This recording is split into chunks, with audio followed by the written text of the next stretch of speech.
महाराज कहने देखो वाहिगुरु वाहिगुरु करी चलो, कन्ना नाल सुनी जाओ, अवश्य निश्चय करके ही असगाहो जो डूंगा संसार समुंदर है, ये हथ क जिन्ना ही डूंगा रह जाना थोड़े वास्ते। दुनिया वास्ते बड़ा औखा है समुंदर तरना, पर तुहाडे लिए बहुत सौखा हो जाएगा। सागर तरियो बाछर खोज, किन्ना क रह जाएगा?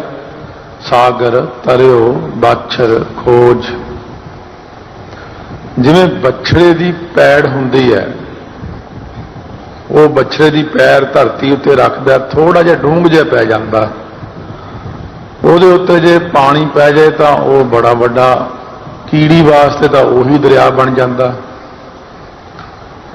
पर बंदा ਉਹਦੇ उत्तों सुते सीधी लंघ जाता बच्चे की खोज तो पाप पैड़ तो। महाराज कहते ने गुरसिख नूं तां असीं इउं संसार सागर तो तार दिंदे आ जिवें बच्चे की पैड़ दे उपरों बंदा लंघ जाता।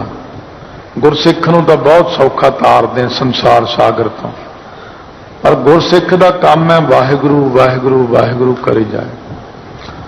जिवें भाई मरदाना जी ने वाहिगुरु वाहिगुरु कीता, समुंदर दे उत्ते तुरन लग पे।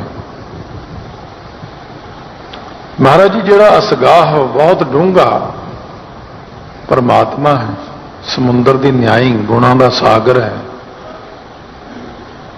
ये जीव नूं किवें प्राप्त होवे? महाराज कहते भाई ये भी नाम सुनने नाल ही हो जाता है। हाथ होवे, कहने जीव दे हथ दे विच आ जाता परमात्मा। किवें? कह रविदास हाथ पै नेरा सहजे होए सो होई। वाहिगुरु तो इउं दिखण लग जाते हैं जिवें हथ ते रखी चीज दिखण लग जाती है। सुनिया हाथ होवे असगाह, ये जिहड़ा जीव है हथ क जिन्ना है छोटा जिहा, 3.5 हथ इहदा कद है सारा ही, घणी तो 3.25, बहुता लम्मा हो कोई 3.25 हथ होगा। ये जिहड़ा हथ क जिन्ना जीव हथ नाल मिलिया जाता छोटा जिहा अल्पग जिहा जीव है, जिहड़ा नाम दे श्रवण करने करके इस गाह डूंगा परमात्मा का रूप हो जाता है। हर हर जंदू एक है बिद विचार कछ ना है, जलते उपज तंग ज्यों जल ही बिखै समाहे। इस करके महाराज कहने ये जिहड़ा नाम का श्रवण है ना, ये नाल तां दरिया होवे, समुंदर होवे, संसार सागर होवे, सब कुछ ही पार हो जाइदा है। ये नाल तां बंदा भी समुंदर सागर जिहड़ा है गुर सागर रतनी भरपूरे, अमृत संत चुगा नहीं दूरे, वो गुरु का रूप ही हो जाता गुरसिख नाम दे श्रवण करने नाल। क्योंकि महाराज ने ये चीज आपां समझ लो समझाई इस तरह है, जिवें महात्मा जन कहते हैं सार किताबली वाले पंडित गुलाब सिंह जी कि पारस में और संत में बड़ो अंतरो जान। पारस दे विच ते संतां विच बहुत फर्क होंदा। वह लोहा कंचन करे वह करे आप समान। वो जिहड़ा लोहा है, पारस की वट्टी लोहे नूं लाओ वो सोना बन जाती है।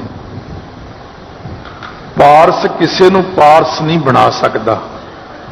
पारस दूजे नूं लोहे नूं जां जिहड़ियां धातां ने 7 इन्हां नूं सोना बना दिंदा, पर संत महात्मा दे कोल जिहड़ा भी रहन लग जाता है उहनूं संत ही बना दिंदे ने। गुरु दे कोल बैठण वाला गुरसिख हौली हौली हौली गुरु का रूप ही बन जाता है। उन्हां दोनों च कोई फर्क ही नहीं रहिंदा, गुरु रूप हो जाता है। बाबा बुढ़ा जी गुरु रूप बन गए। गुरु अंगद देव जी कोल रहिंदे रहंदे गुरु अंगद देव जी बन गए, बाबा लहणा तो बदल गए। सो महाराज दे कोल अनेकां गुरसिख रहे ने ते अनेकां ही गुरु का रूप होए ने। सतगुरु महाराज सच्चे पातशाह कहते ने इस करके वो गुरु का रूप ही बन जाते हैं जिहड़े गुरु दे कोल रहिंदे ने। ते सतगुरु जी गुरसिख नूं गुरसिख नहीं बनाउंदे, कहते खालसा मेरो रूप है खास, खालसे में हों करो निवास। ਆਪਾਂ ਨੂੰ ਇਹ ਪਦਵੀ ਨਹੀਂ ਦਿੱਤੀ ਕਿ ਤੁਸੀਂ ਮੇਰੇ ਚੇਲੇ ਹੋ, ਥੱਲੇ ਬੈਠੋ ਬਈ। ਮਹਾਰਾਜ ਸੱਚੇ ਪਾਤਸ਼ਾਹ ਕਹਿੰਦੇ ਮੇਰਾ ਗੁਰਸਿੱਖ ਮੇਰੇ ਨਾਲੋਂ ਵੀ ਉੱਚਾ ਹੈ। ਆਪਾਂ ਨੂੰ ਤਾਂ ਬੜੀ ਵੱਡੀ ਪਦਵੀ ਦੇਤੀ। ਮਹਾਰਾਜ ਦਸਵੇਂ ਪਾਤਸ਼ਾਹ ਕਹਿੰਦੇ ਖਾਲਸਾ ਮੇਰਾ ਸਤਿਗੁਰ ਪੂਰਾ। ਕਹਿੰਦੇ ਇਹ ਜਿਹੜਾ ਖਾਲਸਾ ਨਾ ਇਹ ਮੇਰਾ ਸਤਿਗੁਰੂ ਹੈ। ਕਹਿੰਦੇ ਮੈਂ ਚੇਲਾ। ਵਾਹੋ ਵਾਹੋ ਗੋਬਿੰਦ ਸਿੰਘ ਆਪੇ ਗੁਰ ਚੇਲਾ। ਇਸ ਕਰਕੇ ਸਤਿਗੁਰੂ ਮਹਾਰਾਜ ਕਹਿੰਦੇ ਨੇ ਕਿ ਇਹ ਬੜੀ ਵੱਡੀ ਬਖਸ਼ਿਸ਼ ਆਪਣੇ ਤੇ ਸੁਣਿਆ ਹਾਥ ਹੋਵੇ ਅਸਗਾਹ।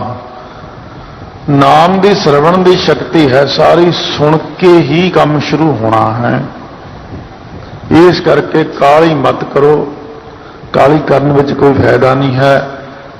ਟਕਾ ਦੇ ਨਾਲ ਜਿੰਨੀ ਬਾਣੀ ਪੜ੍ਹ ਸਕੋ ਪੜ੍ਹ ਕੇ, ਵਿਚਾਰ ਕੇ, ਸੁਣ ਕੇ, ਕੰਨਾਂ ਨਾਲ ਸੁਣਨ ਦੇ ਮਹਾਤਮ ਨੂੰ ਸਮਝੋ। ਬਸ ਜਿਨ੍ਹਾਂ ਨੂੰ ਸ਼ਰਵਣ ਦਾ ਮਹਾਤਮ ਪਤਾ ਲੱਗ ਗਿਆ ਉਹਨਾਂ ਜੀਵਾਂ ਦੀ ਕਲਿਆਣ ਹੋ ਜਾਂਦੀ ਹੈ। ਨਾਨਕ ਭਗਤਾਂ ਸਦਾ ਵਿਗਾਸ। ਭਗਤਾਂ ਦੇ ਮਨ ਦੇ ਅੰਦਰ ਹਮੇਸ਼ਾ ਹੀ ਗਾਸ ਖੇੜੇ ਨੂੰ ਕਹਿੰਦੇ ਨੇ। ਵਾਹ ਵਿਸ਼ੇਸ਼ ਕਰਕੇ ਗਾਸ ਖੇੜਾ ਵਿਗਾਸ ਹੋ ਜਾਂਦਾ। ਵਿਸ਼ੇਸ਼ ਖੇੜਾ ਤਾਂ ਸਧਾਰਨ ਹੈ, ਵਿਸ਼ੇਸ਼ ਖੇੜਾ ਪਰਮੇਸ਼ਰ ਦੇ ਨਾਮ ਦਾ। ਸੁਣਿਆ ਦੁਖ ਪਾਪ ਕਾ ਨਾਸ। ਫਿਰ ਨਾਮ ਦੇ ਸ਼ਰਵਣ ਕਰਨੇ ਕਰਕੇ ਦੁੱਖਾਂ ਤੇ ਪਾਪਾਂ ਦਾ ਨਾਸ ਸੁਤੇ ਸਿੱਧੀ ਹੁੰਦਾ ਰਹਿੰਦਾ। ਵਾਹਿਗੁਰੂ ਵਾਹਿਗੁਰੂ ਵਾਹਿਗੁਰੂ ਗੁਰਬਾਣੀ ਦਾ ਸੁਣੀ ਜਾਣਾ, ਇੱਕ ਮਿੱਕ ਹੋ ਜਾਣਾ, ਸੁਰਤੀ ਹੋਰ ਕਿਤੇ ਜਾਣੀ ਨਾ ਜਿਨ੍ਹਾਂ ਦੀ, ਗੁਰਬਾਣੀ ਅੰਦਰ ਲੀਨ ਹੋ ਜਾਣਾ। ਇਹ ਤਾਂ ਇੰਨੀ ਵੀ ਸੁਰਤੀ ਹੋ ਜਾਂਦੀ ਹੈ ਜਦ ਭਾਈ ਮਰਦਾਨਾ ਜੀ ਕੀਰਤਨ ਕਰਦੇ, ਕਈ ਵਾਰੀ ਗੁਰੂ ਨਾਨਕ ਦੇਵ ਜੀ ਫਿਰ ਲੀਨ ਹੋ ਜਾਂਦੇ ਬ੍ਰਹਮ ਦੇ ਵਿੱਚ ਵਾਪਸ। ਜਦ ਭਾਈ ਮਰਦਾਨੇ ਅੱਖਾਂ ਖੋਲ੍ਹਣੀਆਂ ਮਹਾਰਾਜ ਕਿੱਧਰ ਚਲੇ ਗਏ, ਫਿਰ ਬੇਨਤੀਆਂ ਕਰਦੀਆਂ, ਫਿਰ ਮਹਾਰਾਜ ਨੇ ਪ੍ਰਗਟ ਹੋ ਜਾਣਾ। ਮਹਾਰਾਜ ਜੀ ਆਪ ਜੀ ਕਿੱਧਰ ਚਲੇ ਗਏ ਸੀ? ਕਹਿੰਦੇ ਮਰਦਾਨਿਆਂ ਇੰਨੇ ਲੀਨ ਹੋ ਗਏ ਕਿ ਵਿੱਚ ਹੀ ਚਲੇ ਗਏ ਉਹਦੇ। ਤੂੰ ਕਰਤਾ ਤੂੰ ਹੁਆ ਮੁਝ ਮੈਂ ਰਹਾ ਨਾ ਹੂੰ ਵਾਲਾ ਤਾਂ ਕੰਮ ਵੱਖਰਾ ਹੈ। ਮਹਾਰਾਜ ਤਾਂ ਜਲ ਰੂਪ ਹੋ ਜਾਂਦੇ ਸੀ, ਕਈ ਵਾਰੀ ਦਰਵੀਭੂਤ ਹੋ ਜਾਂਦੇ। ਬਈ ਕਿਵੇਂ ਹੋ ਜਾਂਦੇ ਨੇ ਦਰਵੀਭੂਤ? ਕਈ ਵਾਰੀ ਗੁਰਬਾਣੀ ਪੜ੍ਹਦਿਆਂ ਕਈ ਬੰਦਿਆਂ ਦੀਆਂ ਅੱਖਾਂ ਵਿੱਚੋਂ ਅੱਥਰੂ ਆਈ ਜਾਂਦੇ ਨੇ, ਉਹ ਦਰਵੀਭੂਤ ਹੋ ਗਿਆ। ਇੱਥੇ ਤਾਂ ਗੁਰੂ ਨਾਨਕ ਦੇਵ ਜੀ ਸਾਰੇ ਹੀ ਜਲ ਰੂਪ ਹੋ ਗਏ। ਸੋ ਸਤਿਗੁਰੂ ਮਹਾਰਾਜ ਫਰਮਾਉਂਦੇ ਨੇ ਕਿ ਜਲ ਰੂਪ ਹੋ ਗਏ ਗੁਰੂ ਨਾਨਕ ਦੇਵ ਜੀ ਮਹਾਰਾਜ। ਤੇ ਕਹਿੰਦੇ ਮਰਦਾਨਾ ਭਾਈ ਮਹਾਰਾਜ ਇਹ ਜਿਹੜਾ ਇੱਥੇ ਜਲ ਹੁਣ ਪਿਆ ਹੈ ਇਹਦਾ ਕੀ ਬਣੇਗਾ? ਕਹਿੰਦੇ ਮਰਦਾਨੇ ਇੱਥੇ ਸ੍ਰੀ ਹਰਿਮੰਦਰ ਸਾਹਿਬ ਬਣੇਗਾ। ਇਹ ਅੰਮ੍ਰਿਤ ਜਲ ਉਦੋਂ ਪ੍ਰਗਟ ਹੋਏਗਾ, ਹੁਣ ਇਹ ਅਲੋਪ ਹੋ ਜਾਏਗਾ। ਤਾਂ ਗੁਰੂ ਨਾਨਕ ਦੇਵ ਜੀ ਨੇ ਨਾਮ ਅੰਮ੍ਰਿਤ ਦਾ ਸਰੋਵਰ ਬਣਾਇਆ ਸ੍ਰੀ ਹਰਿਮੰਦਰ ਸਾਹਿਬ। ਸ਼ਬਦ ਕਰਕੇ ਬਣਿਆ ਹਰਿਮੰਦਰ ਸਾਹਿਬ। ਬੜੀ ਡੂੰਘੀ ਥਿਉਰੀ ਹੈ ਮਹਾਰਾਜ ਦੀ। ਸ਼ਬਦ ਕਰਕੇ ਹਰਿਮੰਦਰ ਸਾਹਿਬ, ਸ਼ਬਦ ਦੇ ਨਾਲ ਜਲ ਬਣਾਤਾ, ਕਿਉਂਕਿ ਸ਼ਬਦ ਨੇ ਤਾਂ ਸ੍ਰਿਸ਼ਟੀ ਰਚੀ ਹੈ। ਇਸ ਕਰਕੇ ਤੇ ਕੋਈ ਕਿੰਤੂ ਨਹੀਂ ਆਪਾਂ ਨੂੰ। ਸ਼ਬਦ ਨਾਲ ਜਲ ਕਿਵੇਂ ਬਣ ਗਿਆ? ਸ਼ਬਦ ਨੇ ਤਾਂ 5 ਤੱਤ ਬਣਾਏ ਨੇ ਕਿ ਤੁਸੀਂ ਇਕੱਲੇ ਜਲ ਨੂੰ ਕਹਿੰਦੇ ਹੋ। ਮਹਾਰਾਜ ਕਹਿੰਦੇ ਜੇ ਨਾਮ ਨੂੰ ਸਰਵਣ ਕਰਦਾ ਰਹੇ, ਸਰਵਣ ਕਰਦਿਆਂ ਹੌਲੀ ਹੌਲੀ ਦੁੱਖਾਂ ਤੇ ਪਾਪਾਂ ਦਾ ਨਾਸ ਹੀ ਹੋ ਜਾਂਦਾ ਹੈ। ਮੰਨੇ ਕੀ ਗਤ ਕਹੀ ਨਾ ਜਾਏ। ਜਿਹੜੇ ਮੰਨਣ ਕਰਨ ਵਾਲੇ ਨੇ, ਚਾਹੇ ਉਹ ਬਚਨ ਨੂੰ ਮੰਨਦੇ ਨੇ, ਚਾਹੇ ਉਹ ਨਾਮ ਨੂੰ ਮੰਨਦੇ ਨੇ, ਜਿਨ੍ਹਾਂ ਨੇ ਗੁਰੂ ਦੇ ਬਚਨ ਨੂੰ ਮੰਨਿਆ ਹੈ ਉਹਨਾਂ ਦੀ ਜਿਹੜੀ ਗਤ ਅਵਸਥਾ ਹੈ, ਉਹਨਾਂ ਦੀ ਗਤ ਗਿਆਨ ਦੀ ਅਵਸਥਾ ਹੈ, ਉਹਨਾਂ ਦੀ ਜਿਹੜੀ ਗਤ ਚਾਲ ਹੈ, ਉਹਨਾਂ ਦੀ ਜਿਹੜੀ ਗਤ ਰੀਤੀ ਤੇ ਮਰਿਆਦਾ ਹੈ, ਉਸ ਨੂੰ ਕੋਈ ਕਹਿ ਨਹੀਂ ਸਕਦਾ। ਮੰਨਣ ਕੀਤਾ ਪੰਜਵੇਂ ਪਾਤਸ਼ਾਹ ਨੇ ਬਚਨ, ਚੌਥੇ ਪਾਤਸ਼ਾਹ ਨੇ ਕੀਤਾ ਕਿ ਤੁਸੀਂ ਆਪਣੇ ਤਾਇਆ ਜੀ ਦੇ ਸਪੁੱਤਰ ਦੇ ਵਿਵਾਹ ਕਾਰਜ ਵਿੱਚ ਜਾਣਾ। ਹੁਣ ਇਹਦੇ ਲਈ ਬਚਨ ਨਹੀਂ ਮੰਨਿਆ ਪਿਰਥੀਏ ਨੇ, ਇਹਦੇ ਲਈ ਬਚਨ ਨਹੀਂ ਮੰਨਿਆ महादेव जी ने ਇਹਦੇ ਲਈ ਬਚਨ ਮੰਨਿਆ ਪੰਜਵੇਂ ਪਾਤਸ਼ਾਹ ਨੇ। ਲਾਹੌਰ ਰਹੇ 2 ਸਾਲ ਤੱਕ ਬੁਲਾਇਆ ਨਾ, ਚਿੱਠੀ ਭੇਜੀ, ਫਿਰ ਦੂਜੀ, ਫਿਰ ਤੀਜੀ। तो उस वक्त जब चिट्ठी भेजी, चौथी चिट्ठी फिर महाराज ने मिली, जाके तीसरी फिर महाराज ने बुलाया, बचन मन्निया, मनन करके गुरता गद्दी पाई। जिन्हां जिन्हां ने बचन मन्निया है, भाई जीवन होया है 7वें पातशाह वेले करतारपुर साहब 1712 ਦੇ ਵਿੱਚ जोड़ मेला मनाया सी महाराज जी ने। उत्थे बड़े इकट्ठ विच एक ब्राह्मण का लड़का चढ़ाई करे, वो चक के लिया अपने लड़के नूं, लिया के उन्हें दरवाजे च पाता। महाराज अगे रोन लग पिया, महाराज जी नूं राजी करो। सतगुरु महाराज कहने भाई परालब्ध हुंदी बंदा चढ़ाई कर गया, बस हुण राजी की करना इहनूं, ਇਹਨੂੰ महाराज जी जिउंदा करो। महाराज कहते ना भाई, कुदरत के असूलों को आप तोड़ नहीं सकते। हुण जिहड़े मूहरे मूहरे बैठे सी 4 मूहरलियां कतारां च बंदे खास खास महाराज दे बहुता नेड़े समझते अपने आप नूं, वो जी 5-7 जाने महाराज कर दो जी, चलो जिउंदा कर दो जी, सिफारिशां ला के करन। महाराज 7वें पातशाह कहने अच्छा भाई जे जिउंदा करना फिर इउं करो, थोड़े चों एक जाना शरीर छड़ दिओ, आपां ब्राह्मण दा लड़का जिउंदा करना। फिर नीवियां पा लियां। फिर महाराज ने एक घड़ी तक चुप रखी। फिर महाराज कहने हाँ भाई कोई शरीर छड्डेगा? फिर एक घड़ी तक चुप छाई रही, सब नीवियां पै गईयां। इन्हें नूं पिछले पासे बैठा सी भाई भगतू दा पुत्र भाई जीवन। उन्हें सोचा भी जे महाराज ने 3 वचन करते कोई ना उठिया ये बड़ी बदनामी वाली गल है। थोड़ी देर बाद महाराज ने फिर कहा क्यों भाई कोई उठेगा, कोई देगा अपना सिर? भाई जीवन चुप करके पिछले दरवाजे निकल गया, उठ के जाके इशनान करके अपना शरीर छड़ता, जपजी साहब का पाठ करके ब्राह्मण का लड़का जिउंदा हो गया। महाराज एकदम उठ के खड़े हो गए, कहने किहड़े मेरे प्यारे गुरसिख ने शरीर छड्डिया, किहने मेरा वचन मन्निया, कौन आ वो, कौन उठ के गया इत्थों? सारिਆਂ ਨੂੰ ਪੁੱਛਿਆ, ਪਹਿਰੇਦਾਰ ਨੂੰ ਪੁੱਛਿਆ। पिछला पहरेदार कहना इत्थों हुणे भाई भगतू दा सपुत्र भाई जीवन उठ के गया।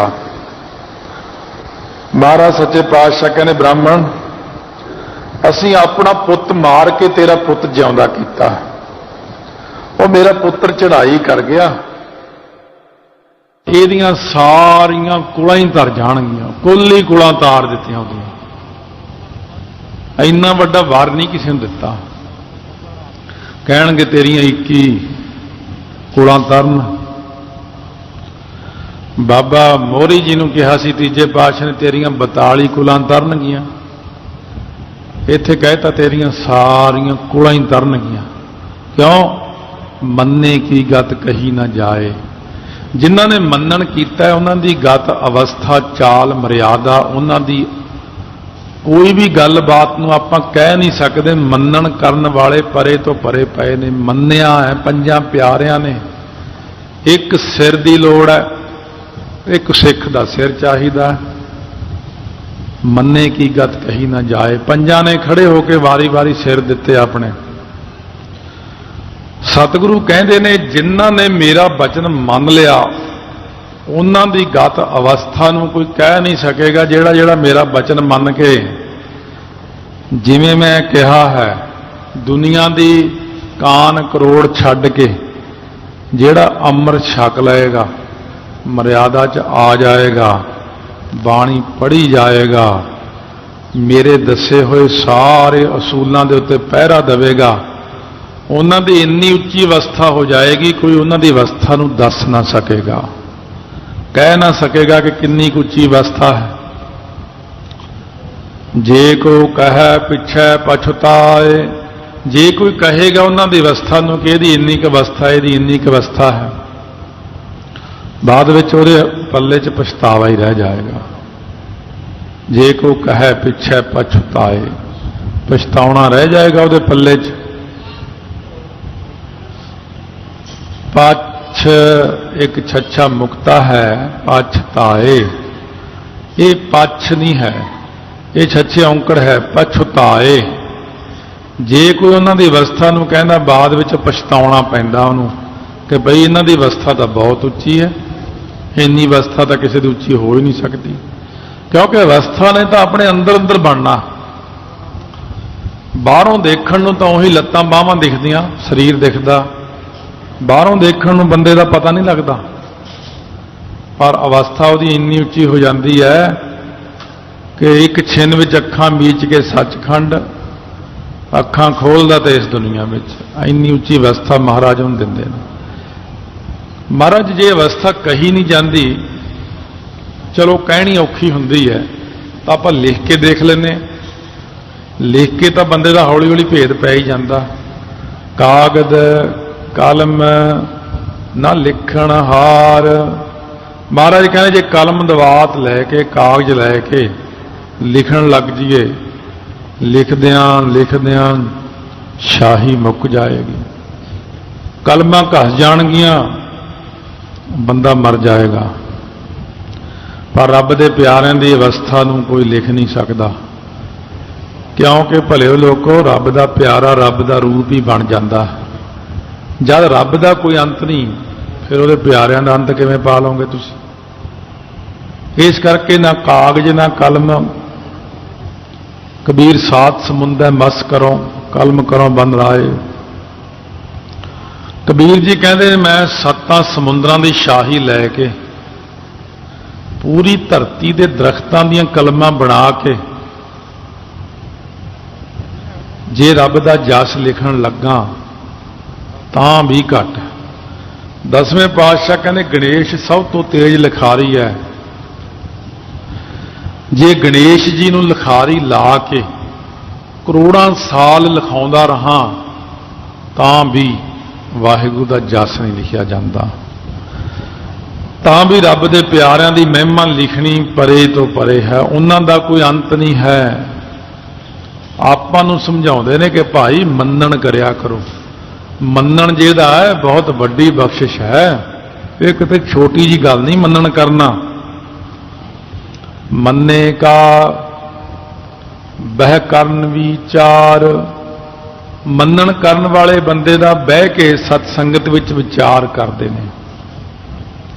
ਇੱਕ ਥਾਂ ਹੀ ਹੈ ਜਿੱਥੇ ਮੰਨਣ ਕਰਨ ਵਾਲੇ ਦਾ ਵਿਚਾਰ ਹੋ ਸਕਦਾ ਹੈ।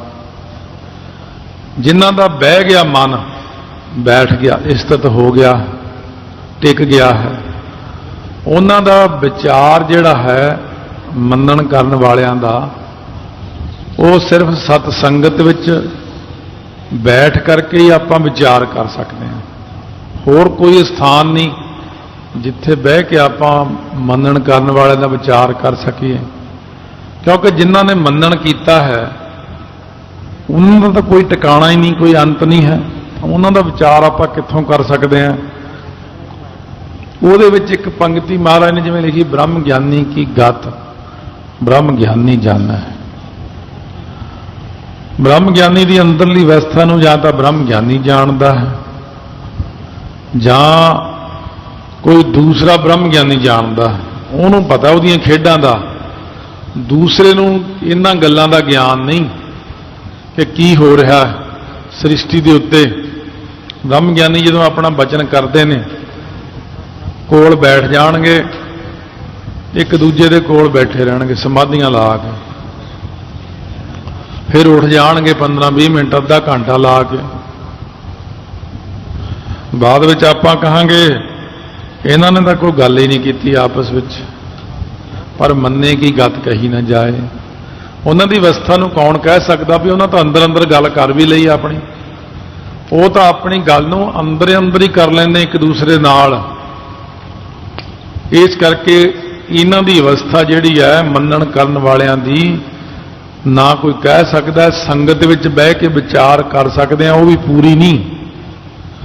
ਸੰਗਤ ਵਿੱਚ ਬਹਿ ਕੇ ਬਾਬਾ ਬੁੱਢਾ ਜੀ ਦੀ ਵਿਚਾਰ ਕਰਦੇ ਆ, ਉਹ ਵੀ ਆਪਾਂ ਕਰ ਨਹੀਂ ਸਕਦੇ ਪੂਰੀ। ਭਾਈ ਬਿਧੀ ਚੰਦ ਦੀ, ਬਾਬਾ ਗੁਰਬਖਸ਼ ਸਿੰਘ ਰਾਮ ਕੁਆਰ ਵਰਗਿਆਂ ਦੀ ਵਿਚਾਰ, ਐਸਾ ਨਾਮ ਨਿਰੰਜਨ ਹੋਏ, ਐਸਾ ਹੈ ਇਹ ਮਾਇਆ ਕਾਲਖ ਤੋਂ ਰਹਿਤ ਪਰਮੇਸ਼ਰ ਦਾ ਨਾਮ।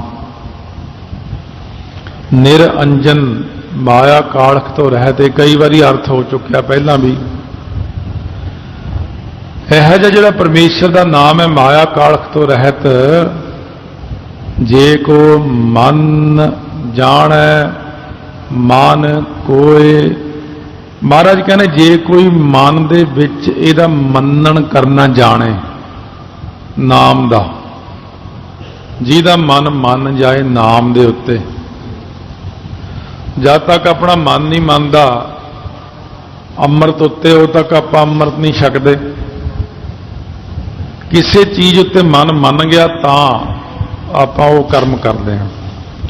ਜਿਨ੍ਹਾਂ ਦਾ ਮਨ ਨਾਮ ਦੇ ਵਿੱਚ ਮੰਨ ਗਿਆ, ਵੀ ਮੇਰਾ ਮਨ ਨਾਮ ਵਿੱਚ ਮੰਨ ਗਿਆ ਕਿ ਨਾਮ ਬੜੀ ਵੱਡੀ ਸ਼ਕਤੀ ਹੈ, ਨਾਮ ਦੇ ਨਾਲ ਇਉਂ ਹੋ ਜਾਂਦਾ ਹੈ, ਨਾਮ ਦੇ ਨਾਲ ਇਉਂ ਹੋ ਜਾਂਦਾ ਹੈ, ਉਹ ਬੰਦਿਆਂ ਨੂੰ ਫਿਰ ਨਾਮ ਦੇ ਜਦੋਂ ਗਿਆਨ ਹੋ ਜਾਂਦਾ, ਫਿਰ ਜਦੋਂ ਨਾਮ ਦੀ ਤਾਕਤ ਦਾ ਪਤਾ ਲੱਗਦਾ ਹੈ, ਜਦੋਂ ਨਾਮ ਦਾ ਪਤਾ ਲੱਗ ਗਿਆ ਕਿ ਨਾਮ ਨੇ ਸ੍ਰਿਸ਼ਟੀ ਰਚੀ ਹੈ, ਨਾਮ ਨੇ ਮੈਨੂੰ ਸਭ ਕੁਝ ਦਿੱਤਾ ਹੈ, ਅੱਜ ਜੋ ਮੈਂ ਬੋਲਦਾ ਹਾਂ ਇਹ ਨਾਮ ਕਰਕੇ ਬੋਲਦਾ ਹਾਂ, ਸੁਣਦਾ ਹਾਂ ਨਾਮ ਕਰਕੇ ਸੁਣਦਾ ਹਾਂ, ਜੋ ਕੁਝ ਹੈ ਸਭ ਨਾਮ ਕਰਕੇ ਜੇਤਾ ਕੀਤਾ ਤੇਤਾ ਨਾਉ ਮਿਣ ਨਾਵੈ ਨਾਹੀ ਕੋ ਥਾਉ। ਜਦੋਂ ਇੰਨਾ ਗਿਆਨ ਹੋ ਜਾਂਦਾ ਬੰਦੇ ਨੂੰ ਕਿ ਨਾਮ ਇੰਨਾ ਵੱਡਾ ਹੈ, ਤਾਂ ਉਹ ਆਪੇ ਆਖਣ ਲੱਗ ਪੈਂਦਾ ਹੈ, ਸਤਿਨਾਮ ਸ੍ਰੀ ਵਾਹਿਗੁਰੂ, ਸਤਿਨਾਮ ਸਤਿਨਾਮ ਸ੍ਰੀ ਵਾਹਿਗੁਰੂ ਸਾਹਿਬ ਜੀ, ਸਤਿਨਾਮ ਸ੍ਰੀ ਵਾਹਿਗੁਰੂ, ਸਤਿਨਾਮ ਸ੍ਰੀ ਵਾਹਿਗੁਰੂ ਸਾਹਿਬ, ਸਤਿਨਾਮ ਸ੍ਰੀ। ਹੁਣ ਮਹਾਰਾਜ ਕਹਿੰਦੇ ਜੇ ਕੋਈ ਮੰਨਣ ਕਰਨਾ ਜਾਣੇ ਮਨ ਦੇ ਵਿੱਚ, ਜੇ ਕੋਈ ਚਾਹੁੰਦਾ ਕਿ ਮੈਂ ਪਰਮੇਸ਼ਰ ਦੇ ਦਰਸ਼ਨ ਕਰਾਂ, ਜਾਂ ਕੋਈ ਮਨ ਦੇ ਅੰਦਰ ਦੇਖਣਾ ਚਾਹੁੰਦਾ ਹੈ, ਤਾਂ ਐਸੇ ਨਾਮ ਦਾ ਸ਼ਰਵਣ ਕਰਕੇ, ਉਹਦਾ ਮੰਨਣ ਕਰਕੇ, ਉਹਦਾ ਨਿਧਿਆਸਣ ਕਰਕੇ, ਕਮਾਈ ਕਰਕੇ, ਫਿਰ ਉਹ ਪਰਮੇਸ਼ਰ ਨੂੰ ਜਾਣ ਸਕਦਾ। ਇਸ ਤਰ੍ਹਾਂ ਕੱਲਾ ਇਹ ਨਹੀਂ ਕਿ ਵਾਹਿਗੁਰੂ ਵਾਹਿਗੁਰੂ ਕਰ ਲਿਆ, ਪਹਿਲਾਂ ਮੂੰਹ ਨਾਲ ਵਾਹਿਗੁਰੂ ਕਹਿਣਾ, ਕੰਨਾਂ ਨਾਲ ਸੁਣਨਾ, ਮਨ ਨਾਲ ਵਿਚਾਰ ਕਰਨਾ ਕਿੰਨਾ ਕੁ ਵੱਡਾ ਹੈ ਵਾਹਿਗੁਰੂ। ਪਰ ਇਹਦੇ ਵਾਸਤੇ ਕਥਾ ਸੁਣਨ ਦੀ ਬਹੁਤ ਲੋੜ ਪੈਂਦੀ, ਬਾਣੀ ਪੜ੍ਹਨ ਦੀ ਲੋੜ ਪੈਂਦੀ ਹੈ। ਹੁਣ ਜਦ ਆਪਾਂ ਨੂੰ ਪਤਾ ਹੀ ਨਹੀਂ ਕਿ ਵਾਹਿਗੁਰੂ ਇੱਕ ਓੰਕਾਰ, ਪਹਿਲਾਂ ਨਹੀਂ ਸੀ ਗਿਆਨ, ਉਦੋਂ ਆਪਾਂ ਸੁਭਾਵਕ ਇੱਕ ਓੰਕਾਰ ਨੂੰ ਦੇਖ ਕੇ ਇੰਨਾ ਕਰੰਟ ਨਹੀਂ ਲੱਗਦਾ। ਜਦੋਂ ਇੱਕ ਓੰਕਾਰ ਦੇ ਅਰਥ ਸੁਣੀ ਗਏ ਆਪਾਂ, ਹੁਣ ਆਪਾਂ ਨੂੰ ਇੱਕ ਓੰਕਾਰ ਬਹੁਤ ਵੱਡਾ ਲੱਗਦਾ। ਇਹ ਦੇਖੋ ਓੰਕਾਰ ਵਾਹਿਗੁਰੂ ਇਹ ਅੱਖਰ ਛੋਟੇ ਨਹੀਂ ਹਨ ਕਿਤੇ। ਜੋ ਜਪਜੀ ਸਾਹਿਬ ਮੈਂ ਹਰੇਕ ਬੰਦਾ ਕਹਿਣਾ ਮੈਂ ਤਾਂ ਜਪਜੀ ਸਾਹਿਬ ਉਹੀ ਪੜ੍ਹਦੇ ਆ ਸੌਖਾ ਹੀ। ਹੁਣ ਕਹਿੰਦੇ ਨਹੀਂ ਜਪਜੀ ਸਾਹਿਬ ਬਹੁਤ ਔਖਾ, ਜਾਪ ਸਾਹਿਬ ਸੌਖਾ। ਹਲੇ ਜਾਪ ਸਾਹਿਬ ਤਾਂ ਬਹੁਤੇ ਤੋਂ ਬਹੁਤ 6 ਇਸ ਟਾਈਮ ਬਣੀਆਂ ਅਰਥਾਂ ਦੀਆਂ, ਤੇ ਜਪਜੀ ਸਾਹਿਬ ਦੀਆਂ ਭਾਵੇਂ 100 ਵੀ ਬਣਾ ਲਈਏ ਤਾਂ ਵੀ ਥੋੜੀਆਂ ਨੇ, ਕਿਉਂਕਿ ਇਹਦਾ ਵਿਸਥਾਰ ਬਹੁਤ ਜ਼ਿਆਦਾ। ਸੋ ਸਤਿਗੁਰੂ ਮਹਾਰਾਜ ਸੱਚੇ ਪਾਤਸ਼ਾਹ ਕਹਿੰਦੇ ਕਿ ਜਿੰਨਾ ਵੀ ਵੱਧ ਤੋਂ ਵੱਧ ਆਪਾਂ ਅਰਥਾਂ ਨੂੰ ਸ਼ਰਵਣ ਕਰਦੇ ਹਾਂ, ਓਨਾ ਹੀ ਆਪਣੇ ਮਨ ਦੇ ਅੰਦਰ ਜਪਜੀ ਸਾਹਿਬ ਪ੍ਰਤੀ ਸਤਿਕਾਰ ਬਣਦਾ ਹੈ। ਸਤਿਕਾਰ ਦੇ ਨਾਲ ਫਿਰ ਜਪਜੀ ਸਾਹਿਬ ਦੇ ਅਰਥਾਂ ਦੀ ਵਿਚਾਰ ਕਰਦੇ ਹਾਂ, ਵਿਚਾਰ ਕਰਦਿਆਂ ਫਿਰ ਆਪਣੇ ਮਨ ਦੇ ਅੰਦਰ ਭਾਵਨਾ ਬਣ ਕੇ ਇਕਾਗਰਤਾ ਪ੍ਰਾਪਤ ਹੁੰਦੀ ਹੈ। ਸੋ ਵਾਹਿਗੁਰੂ ਮੰਤਰ ਪ੍ਰਤੀ ਵੀ ਆਪਣੇ ਮਨ ਦੇ ਅੰਦਰ ਪ੍ਰੇਮ ਹੋ ਜਾਏ ਜੇ, भावना बन जाए तो मन की एकाग्रता हो सकती है कि जिहदा नाम लैंदे हैं वो बहुत वड्डा है, कि छोटे जिहदा नाम नहीं। आम बंदे जिहड़े ने संसारी जे वो अपने माड़े मोटे अहुदेदार नूं किसी नूं वड्डा कही जाणगे, फलाना आ गया फलाना चलिया गया, उन्हां दे मन दे उत्ते उन्हां दा ही प्रभाव बनया होया। पर जिन्हां दे मन दे उत्ते वाहिगुरू दा प्रभाव बन जाता है कि वाहिगुरू किड्डा क वड्डा है, वो 24 घंटे वाहिगुरू वाहिगुरू ही करते हैं, क्योंकि उन्हां दे भाणे दुनिया तो है ही नहीं, बस उन्होंने तो एक ही चीज़ नज़र आती है सारे पासे, वाहिगुरू वाहिगुरू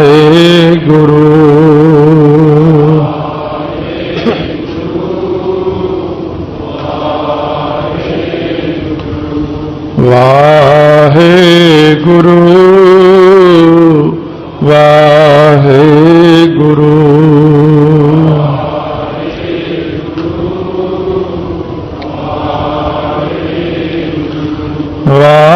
वाहिगुरू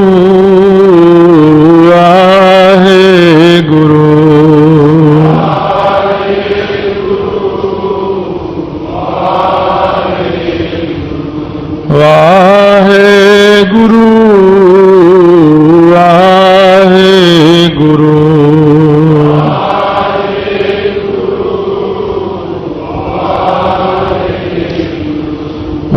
वाहिगुरू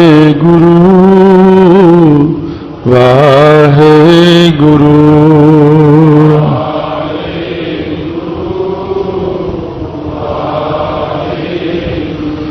वाहिगुरू